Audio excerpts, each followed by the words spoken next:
Hello, Josh here again, talking a little bit more about the details of my own personal 3D scanner. I had quite a lot of feedback, many of which asked me about exactly the methods I use to make my own personal scanner. I went over the general methods of how to make your own, however, people were very curious of my main prototype here, which today this video is going to show you a little exactly how I did my own. Okay, let's go ahead and dig in here. Let's go over the basics first before we do. Main idea is we want a web camera or some sort of camera input. We want a line laser, and we want a way to talk to the computer to tell when to turn the platter, and a motor. Pretty simple stuff here. Let's go ahead and show exactly what my design looks like here. Take the camera mount off here and start looking around a little bit.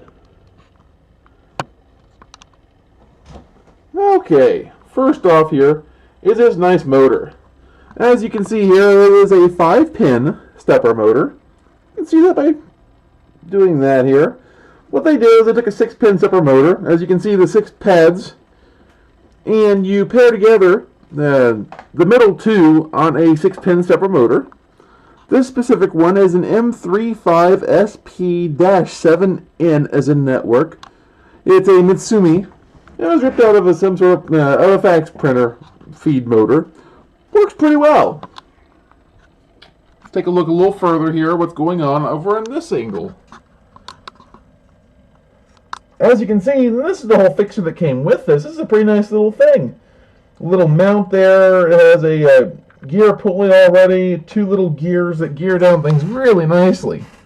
And the pulley already, this is a cable that came with it. As you can see, I have it going around my platter. I have a tensioner right there, which was salvaged out of a tape deck player. Nothing fancy, but it works. And back to here. This is all I have. Underneath this big platter right here is actually where my Lazy Susan is. As you can see the holes that I have drilled in here. That's just to help facilitate getting them in. Okay.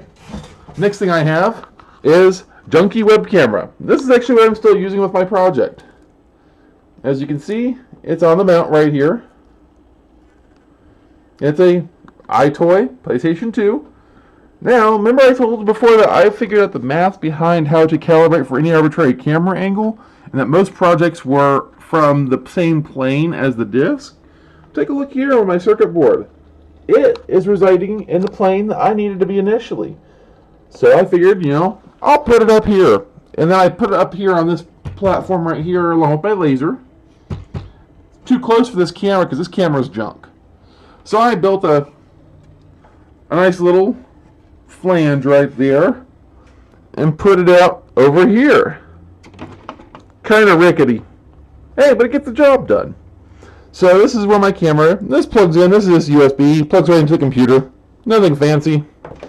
The lens has not been hacked or modified in any way.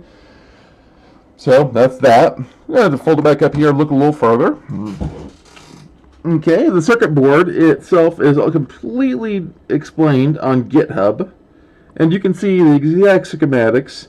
Those are IRZ L44Ns. Those are way overpowered for what I need to do, but they got them from my late dad, and, well, they do serve its purpose rather well. Bunch of resistors, protection, diodes, more protection. I have a potentiometer there.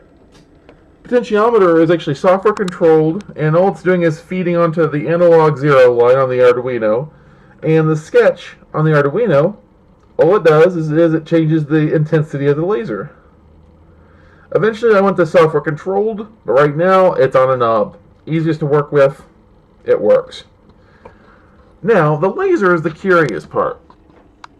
As you can see, I'm using a Deal Extreme Special laser. Really kind of junky. There's a little lens in there right there. Now, this is actually a point laser, and we can see that by taking out that module, and you can see the nice big bright point. Here is the magic of how I'm doing the conversion from a point laser to a line laser.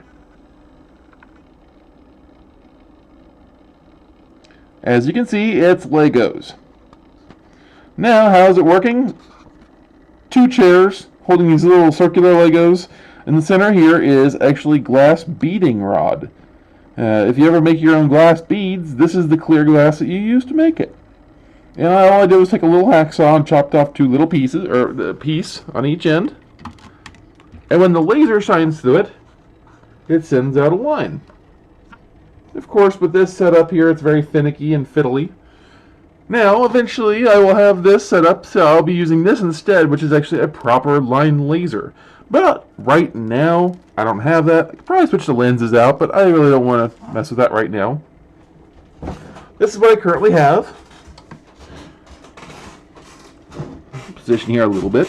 Now, about this motor, the software sketch I'm currently running is actually pretty simple.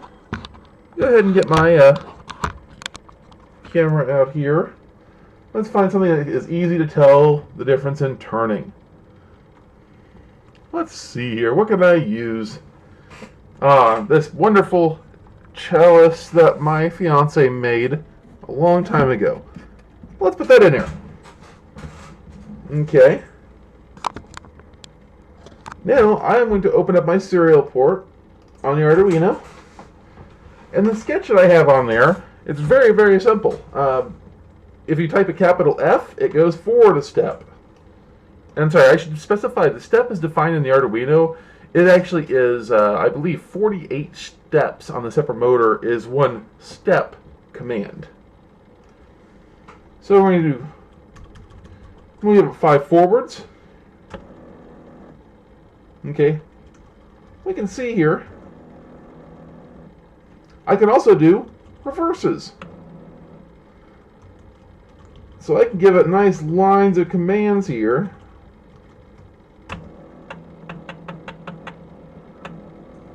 I have exact control of where this motor, I tell it.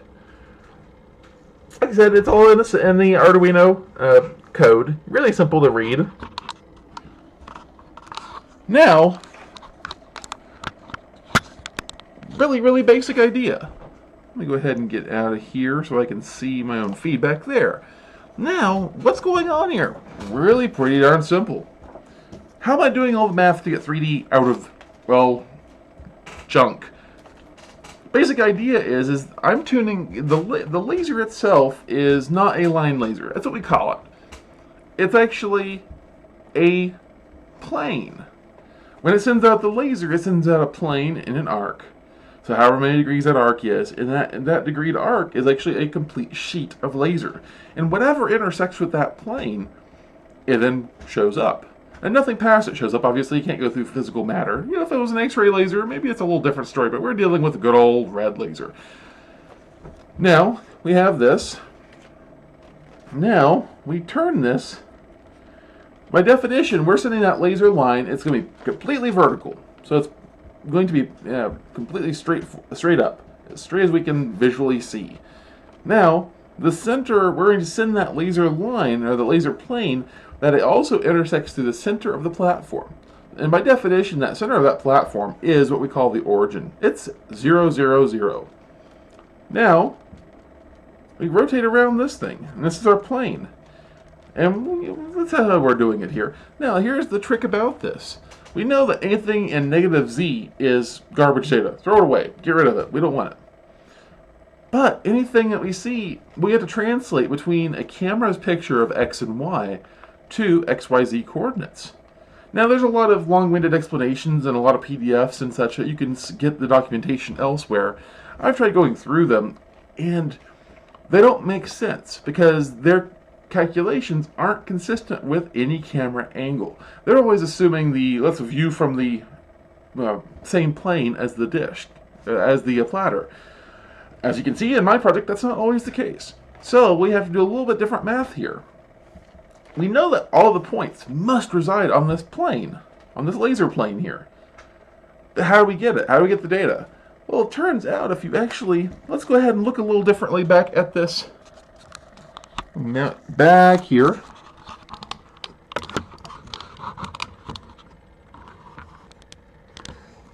I love my fiance's chalice, but we need a smaller object.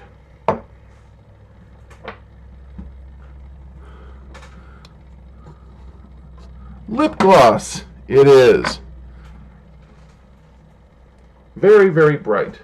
let's go ahead and turn this a little bit so we can get out of the brightness a little bit there.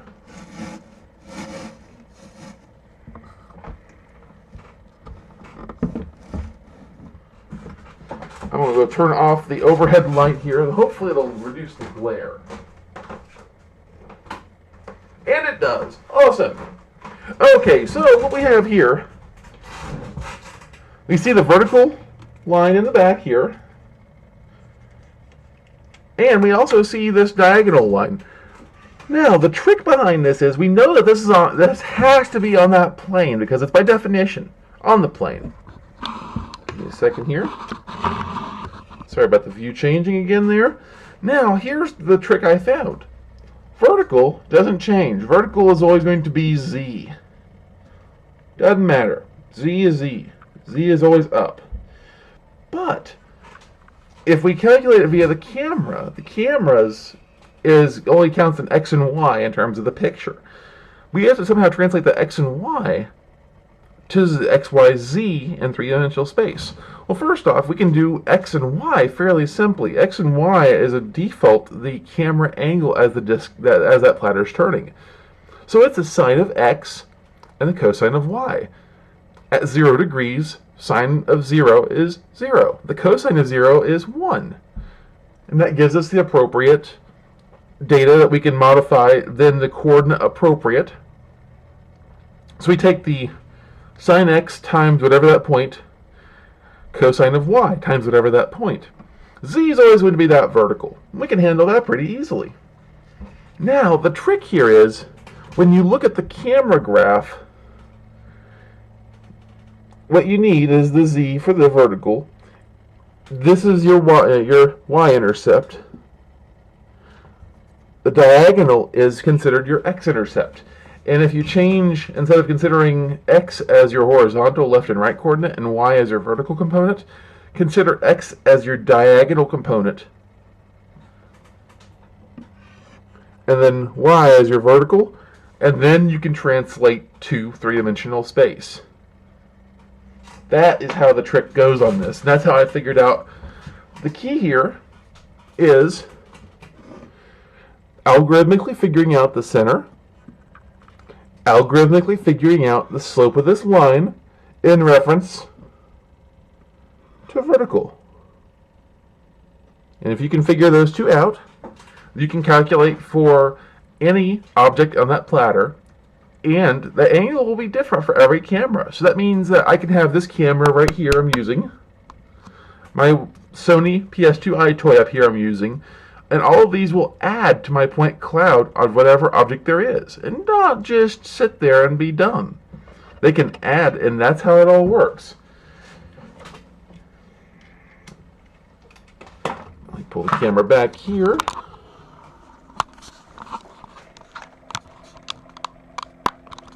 Okay, so as you saw, I went over a little bit more details of my project and actual what parts I'm using and how I'm going about things here. Obviously, the major part of this undertaking will be the software on the computer and not the hardware. The hardware is junky because the calibration of the computer will be the key behind all this whole project. Right now, I have good enough. I want to get to superb. And the only way to do superb is using the OpenCV instructions for the hue line detection, hue ellipse detection, and circle detection, the camera calibration codes, and blending all that together with my own math that I've devised. And then after all that's all shoved together, I'll then be able to generate proper models. And of course, more lasers are better. And thank you again for viewing my video and going in a little bit more in depth into my own personal 3D scanner. And thank you. Have a great day.